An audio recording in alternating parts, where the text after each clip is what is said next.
Welcome back to Property Playbook. We're your hosts, Elena Saradidis. And Erica Reddy-Choquette.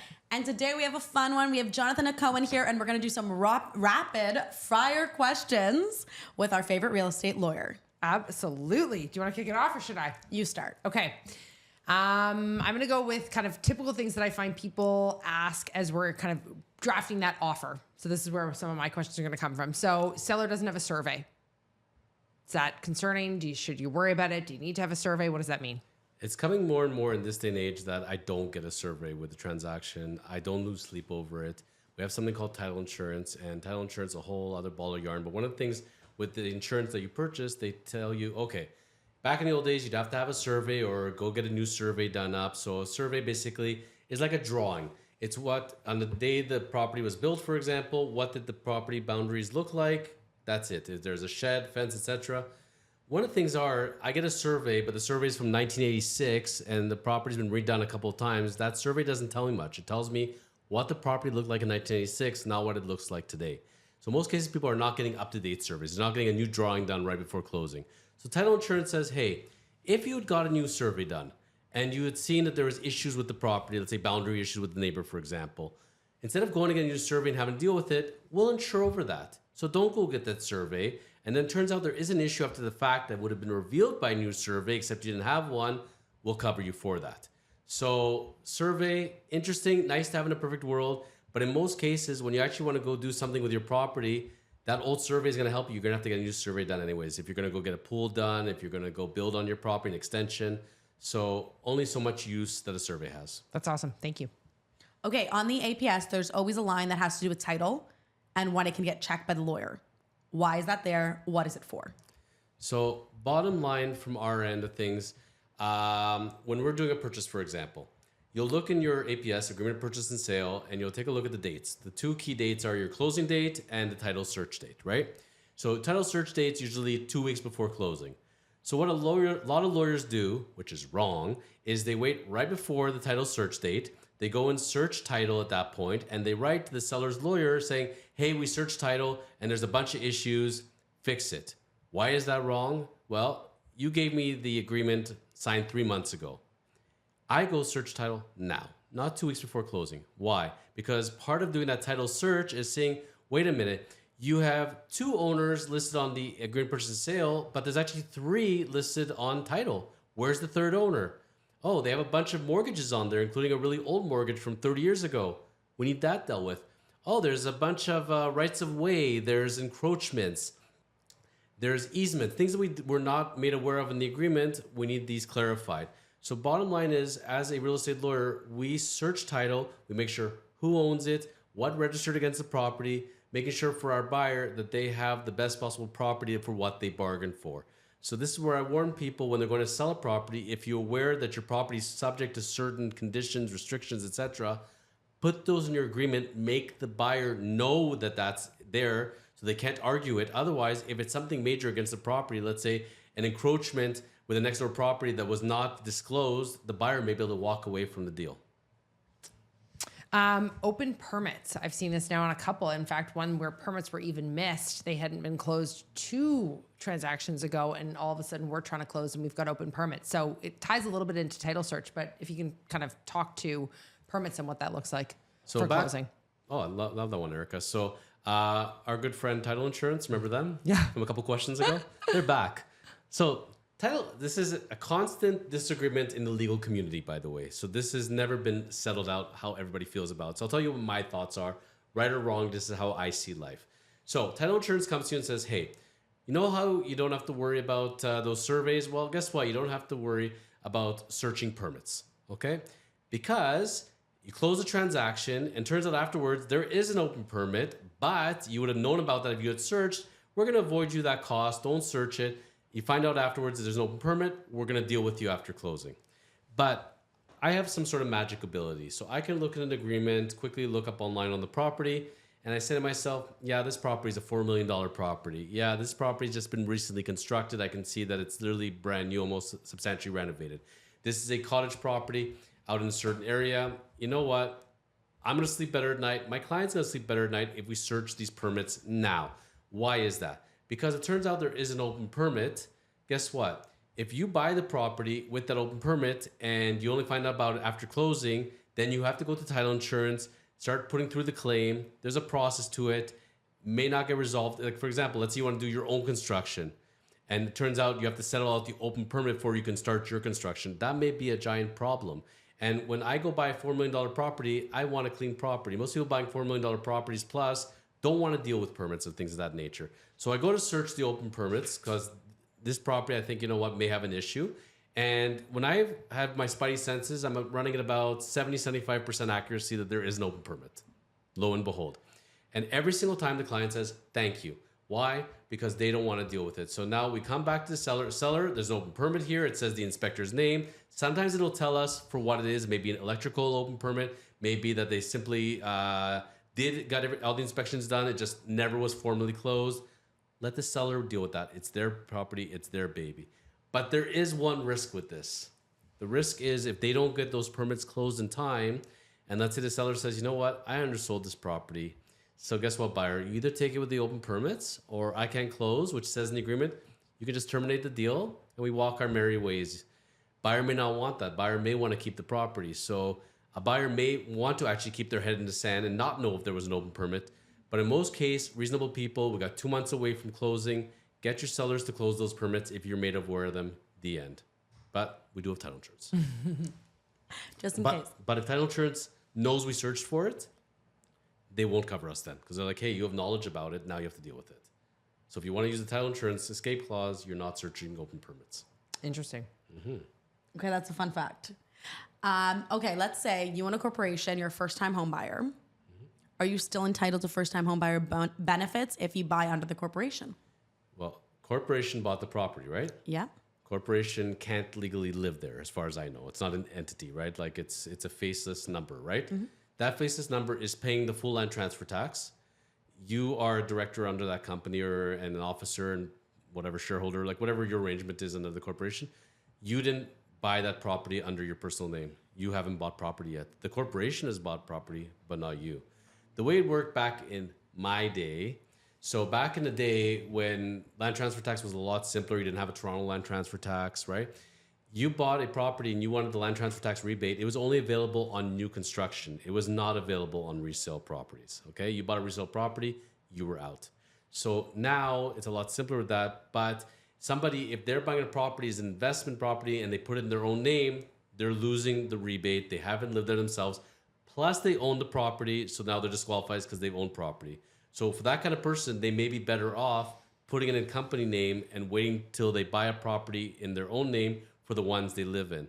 But be cautious because when you buy in that corporation, your lender may require you to be on there as a borrower. And if you're a named borrower, you and your company are going to be on title, in which case now you're losing your land transfer tax rebate. Good to know. This is, again, part of that big planning we talked about last episode, right? Global scale. Think ahead. Let's make a game plan so that we avoid potential downfalls. Because look, in Toronto, it's almost $9,000 in rebate. Why throw that money away if you don't have to? Absolutely. Yeah, absolutely. Conditions. Let's talk conditions. Because if you're putting a condition in your offer as a buyer, it is at your sole discretion, typically is how it's worded. So I always have questions from buyers. Well, what does that mean? Can I literally wake up the next day and change my mind? Do I have to prove something in the inspection report or in the financing that I couldn't get it? So kind of walk us through the legalities of conditions that would be in sole discretion or sole. My goodness gracious, I need a coffee. I'm on my second one. It's still not enough. And you know, it's funny because we talk about the idea of, right, we talked before about coffee and limiting ourselves to one coffee a day, right? In this weather with this allergy season, for those of us that suffer from migraines and things of that nature, coffee is actually a good healant. I'd rather have another coffee than pop a Tylenol. Yeah. But that's me. So conditions. Not all conditions are created equally, and the wording of the condition means nothing sometimes. What do I mean by that? Sole discretion is BS because the courts have come back and made it very, very clear. You got a financing condition, you got a status certificate condition, right? Yep. Financing, inspection, status certificate. There has to be something tangibly wrong in order for you to walk away from that deal. What do I mean by that? You got the most perfect status certificate on the planet, okay? This building has $5 million in reserves, no lawsuits, They're above budget every single time. Their financials are golden. And you say, I don't like the status certificate. It's not making me happy today. Well, you need to show, if you're saying I'm not going to waive it, and the seller says, well, I know it's the most perfect status certificate, so I'm not going to let you out of the deal. You go to court, the judge is going to ask you what was wrong with this building in the status certificate. Well, I saw 5 million reserve. I would have been happier with a 6. That's not an answer. So you actually have to have something tangible. You didn't waive your financing condition. Okay, perfect. Show me your mortgage rejections. Seriously, you go to court. I never got one. Well, guess what then? You didn't tangibly waive the condition because you didn't actually put any effort into it. So there's actually an obligation to act in good faith. You didn't like your home inspection. Most perfect property. There's zero wrong. You do not have to give the seller your home inspection report. But if you go to court because the seller is saying, well, I know my property's perfect and I'm going to be an ass and I'm going to hold you to it, you have to go to court. You're going to have to show something from that inspection that's actually wrong. So what I warn people is like this. If you think you're going to put a condition in and you think it's going to be an out of a transaction, it's a get out of jail free card, it's not going to work that way. You want to get out of jail free card? Then you need to go into the commercial world, pull a due diligence condition like how we do in commercial and say this property is conditional on the buyer's whim, that the buyer can review anything and anything that they want and leave this property for any reason whatsoever that they're not satisfied. We need something more generic like that. But guess what? Most sellers are not going to accept that condition on a residential property.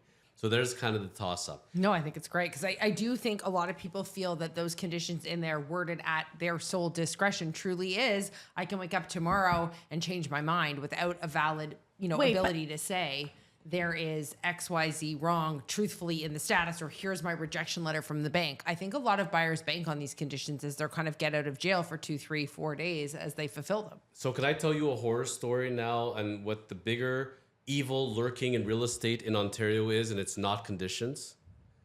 It's this evil province called British Columbia, and they create these funky laws and they decide to bring them to other provinces and create and wreak havoc. So in British Columbia, I'm a buyer and I go and I look at a couple condo buildings. I can go and put an offer on that unit and that unit and that unit. I have 3 units now up for play and seeing what's happened. Lo and behold, all 3 of my offers get accepted. But I don't have to worry about conditions because guess what? I have a cooling off period. I can walk away on 3 days just because I feel like it. And I can screw 2 sellers in the process. So that ever comes to Ontario, never mind conditions, we're going to have way more problems in life because simply buyers will be able to get out of a deal on any whim whatsoever because of that. I understand the idea of protecting buyers by all means. I understand the cooling off period when it comes to new construction.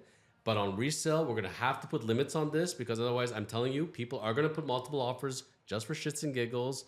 And there's going to be a lot of sellers holding the bag. And you ladies know in the real estate game, when you have multiple offers, you give the winning bid. They walked away after a couple of days. It's really hard to explain to people, well, the property's back on the market, but they just changed their mind. People don't like that. That does not make a property marketable. So that's more what I'm worried about. Yeah, no, for sure. I'm going to go back to the conditions for a second. Sure. Is, for example, and again, this is for everyone that's listening, if interest rate, like let's say, for example, you do get approval, but the interest rate you got approval at is really bad. Can you back out because you didn't like your interest rate? I would say that, again, there's a semblance of reasonableness. I got approved for 3.5 and I was expecting 3.3. Probably not. I was hoping to get 5 and I got approved at 9. Yeah, that's an issue. So I think at the end of the day, we'll take it on a case-by-case basis, but it's going to come back. Everything in law comes back to what we call in law school the reasonable person test. Now, do any of us know what a reasonable person is? Because I've never met them. I was about to say. I know a bunch of unreasonable people, but I've never met reasonable people. But a court will think, what would a reasonable person consider here? So what I would say from the buyer's end, think long and hard before you don't waive that condition, because if it's in anywhere of what a reasonable interest rate is, for example, and you're just, I don't like it. Well, if the rates right now are 5% and you were hoping for 1.5, you can't tell a court, I was hoping for 1.5 going into it knowing everybody was getting 5, for example. So know ahead of time what your realistic expectation is and then see if you're going to get it or not. Because if it's anywhere close to what is reasonable, you're going to have to go ahead with it. You can't just waive because you don't feel like it. I know people point to that part. It says absolute discretion no matter what. A court says doesn't matter. You have to act in good faith. You can't just go and do what you feel like, because guess what? You're hurting somebody else in the process. And that's why I brought it up, because I do really think people use that sole discretion as a bit of a kind of loophole. And on the, I guess, verbiage, I'm going to hit on verbiage, good working order. we have an eye roll for anyone that's not watching the video. People hate the word good. Have you noticed that? I will put good working order and they'll be like, take out good. And you're like, it's subjective. But What do then you mean? working order is too. So what is the wording we should use, or should we be using good? Let's talk about good working order. Operational? Okay, are we acting for the buyer or the seller? I was going on the buyer side on this one. Buyer side, then you need to be as elaborate as you want to be. I want this working in good working order, in the best condition possible, like fresh out of the box, brand new, whatever you want to say. When you're a buyer, you want to have verbiage that puts it at the highest possible standard. Like, for example, when we're dealing with a leased property, when I rent you a property as a commercial landlord, I want it back in first world condition as a top-notch property. You want it back to give it to me in reasonable condition. You know, like, funny how we get on these semantics of the wording of it. But if I'm a seller, I'll give it to you in working order. That's it. Right. For some reason, people are really stuck on that good. I don't really think it makes that much of a difference in court. But here's the thing. So the one that always comes is the fridge, okay? So the light in the freezer doesn't work. It's never worked. I got it that way, but it does freeze. It's fine. Is that working order or good working order? You know, the ice box, the ice part broke many, many years ago. It's never made ice, but it's still, the freezer is actually freezing. Is that the dishwasher? The door is not aligned properly, but it does work. It doesn't leak. Is that working order, not working order? What I tell people is, don't get fixated on this working order, not working order. The way you're checking everything obsessively after the fact, check it beforehand, before putting your offer in. And in my opinion, make your offer knowing that it's in that kind of condition and deal with it yourself. Otherwise, you're going to have to put in a clause besides the working order saying, I looked at the dishwasher, I looked at the fridge, I want the ice box working, I want the door aligned, and putting work on the seller to do it. Otherwise, what will happen in most of these cases, bottom line is this. So you leave it as working order, good working order. We're going to come to closing. The buyer's going to say, it's not in good working order. I didn't have to check it because you promised it to me. Seller says, it's in good working order. Drop dead. Leave me alone. And so the buyer's going to have to close. They can't not close based on it. And then they'll have to take the seller to small claims court, in which case, most times, it's not going anywhere. So do your calculation, take the property the way it is, and let's get away from this working order, not working order shit. Okay, I think we have time for a few more. Okay, You're up. I'm going to ask another like hypothetical because you know how much I love the hypotheticals. We only operate in hypotheticals. We got to ask. So day before closing happens, real estate agent comes in, checks all the appliances, checks everything, turns on something. All of a sudden, the property floods day before closing. Who's liable? And was the agent legally allowed to turn on the appliances and test everything? Do you like that? I like that one. We're spicing things up. I mean, we go in and test everything the day before we close. I never think twice about. So- I mean, the only time I think twice, I shouldn't say I never think twice. I think twice in the sense of if I'm going to test something before closing, I'm not going to turn on someone's jacuzzi tub that maybe hasn't been turned on for 25 years that I could very well flood the property potentially with. Well, and you wait until it's fully done. Open the fridge, open the freezer, turn on the burners. I'm going to try not to burn the house down. But you always check that everything's done Yep. before you leave. But I was talking with an agent the other day and she said, absolutely not. You're not supposed to do that. You're not supposed to go in and test everything. Is that true? You can Because on your if visits. You do know, because if you do something that causes something to break, causes something to do something else, you're now liable. But and then the how do seller you know can it's just in? say you did How it. do you know it's in good working order? So How does the seller know you didn't break it? Okay, we got him. Oh We got my Jonathan God, in the spicy. house. Here we go. We'll let you in. We're wrapping this one up on a high note. So, realtor person I know, friend of mine, makes a grand error. They say to their seller, I'm going to hire you a stager, and I'm going to bring them in, and I'm going to take care of everything for you so you don't got to worry about it, okay? And I'm going to pay it out of my pocket. They get a call 2 weeks before closing from their client, the seller. So your staging company, by the way, when they did this, they scratched the floors and put a bunch of damage on the walls. You hired them. You paid for them. You need to fix it now. What is the mistake there? The seller should have hired the staging company, and the agent could have reimbursed them after the fact, but the contract is between the agent and the staging company. we got a problem. So this is already the first footnote. The more you put yourself into it, the worse it becomes. Let's say, for example, and I've had realtors that did this, oh, this isn't working. They go down to the breakers and they start fiddling with the breakers, right? Mm-hmm. What happens if that breaker now goes and there's an electrical fire or something? Potential issue for sure. So I'm telling you as a lawyer, my advice, I'm the kind of lawyer that I tell you, if you own a pool, don't ever invite guests to your house. Don't let them go swimming in your pool. And if you do, get them to sign waivers. Something happens and they slip and fall and they crack their head on the pool, you might be responsible for it. So if I'm an agent, I'm probably not going to want to do that. And I want to have the other realtor there who's representing the seller, get them to do everything. Right. Yeah, this is a problem for sure. Because you definitely want to know everything's in good working order for closing. But to your point, it's true. If you're fiddling with the breaker panel and snap the breaker off, that's a whole other can of worms. I'm a seller.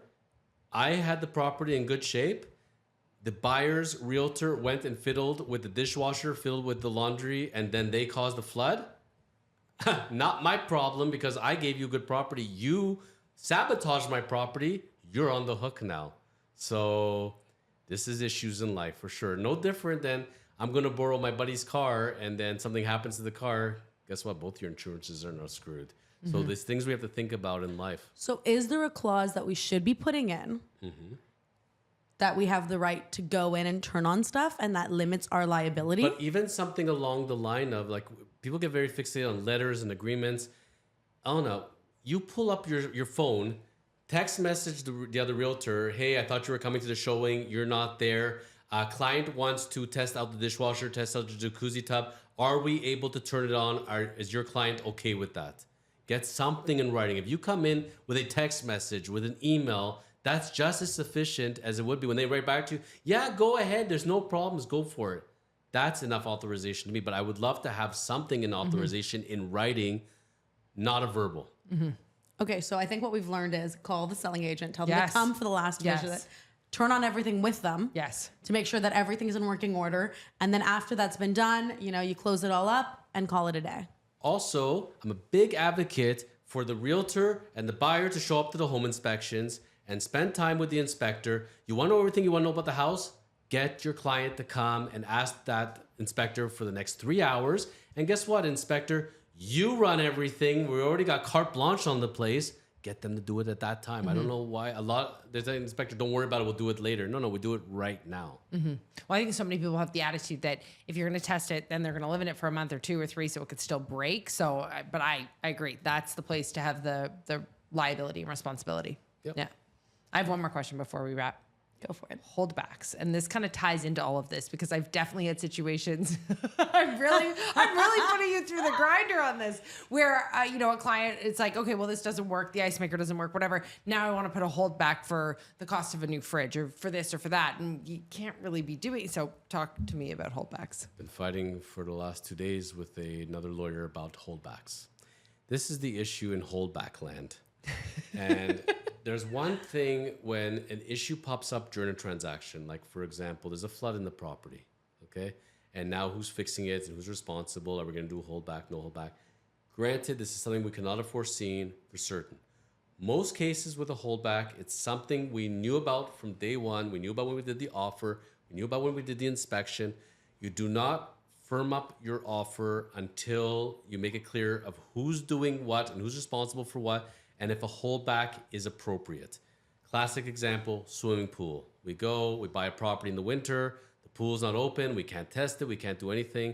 That is the very appropriate time to put in, I'm gonna do a holdback, but not a garbage one-liner, pool, dealt with, future, hold back till then. No. Who's gonna hold back? How much are they gonna hold back? How are they gonna release the money? When are they going to release the money? What's the condition? So we're going to open up the pool. By when does the pool have to be open? Who's opening up the pool? What do they have to show? We have to think of every single scenario of what we're going to do for this holdback. Of if there's not just pool, like very often, okay, this is broken, that's broken, there's a hole there that the seller's going to magically do all this work. Fine. We're going to hold back money pending closing. The seller has to finish the work. Great. So now closing has happened and the seller has not done the work. Does that mean the buyer immediately can go and do the work themselves? Does the seller have an X amount of time to bring somebody in? We have to have deadlines. We have to have conditions. And if we do a proper holdback condition like this, we can make it work, certainly. But I can't tell you how many realtors and clients come to me a day before closing, just ask for a holdback. And I'm like, the magical holdback fairy is not going to come down from the sky and wave their magic wand. That's what I was asking. If there is no requirement for a holdback in the agreement, then guess what? Nobody has to do a holdback regardless. So holdbacks are something that are way more useful to negotiate early on in the process. People tend to be very reluctant after the fact. And part of the reason why is we could be stuck with a holdback for 2 or 3 years because they were worded so poorly and we're disagreeing of what the conditions were to release the holdback. And now nobody's getting the money. Somebody has to hold back that money and account for it, and they become a giant pain in the butt. Thank you. Holdbacks. Such an exciting topic. We're definitely going to have Jonathan back again. Absolutely. Once again, it's Elena Saradidis. And Erica Reddy-Choquette. And this was Property Playbook. If you like content like this, make sure to like, follow, and subscribe.